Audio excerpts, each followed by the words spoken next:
நெல்லையில் சிபிஎம் அலுவலகம் தாக்கப்பட்டதற்கு இந்திய கம்யூனிஸ்ட் மாநில செயலாளர் முத்தரசன் கடும் கண்டனம் தெரிவித்தார். பெற்றோர்கள் அலுவலகத்தை சென்று மிக கடுமையாக தாக்கி அங்கு இருந்த பொருட்களை எல்லாம் சேதப்படுத்தியிருக்கிறார்கள். இந்திய கம்யூனிஸ்ட் கட்சி இது மிக வன்மையாக கண்டிக்கிறது. இந்த குற்றச்செயலில் ஈடுபட்டவர்கள் சிலர் கைது செய்யப்பட்டிருக்கிறார்கள். யாராக இருந்தாலும் கைது செய்யப்படுவது மட்டுமல்ல, அவர்களை சட்ட ரீதியாக நீதிமன்றத்தில் நிறுத்தி தண்டனை வாங்கி கொடுப்பதற்குள்ள அனைத்து நடவடிக்கைகளையும் அரசு மேற்கொள்ள வேண்டும். தபால் வாக்குகள் எங்கள் அணியை பொறுத்த மட்டில் எங்களுக்கும் வாக்களித்திருக்கிறார்கள், மற்றவர்களுக்கும் வாக்களித்தார். அது அவருடைய விருப்பம். அது எதிராகிட்டு அப்படின்னு எடுத்துக்கொள்ளணுங்கிற அவசியம் கிடையாது.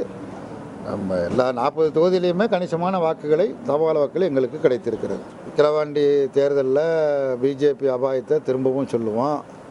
பிஜேபி கூட்டணி கட்சிகளுடைய அபாயங்களையும் சொல்லுவோம். முரண்பட்ட கூட்டணிங்கிறதையும் எடுத்து சொல்லுவோம். மாநில அரசினுடைய சாதனைகளையும் சொல்லுவோம்.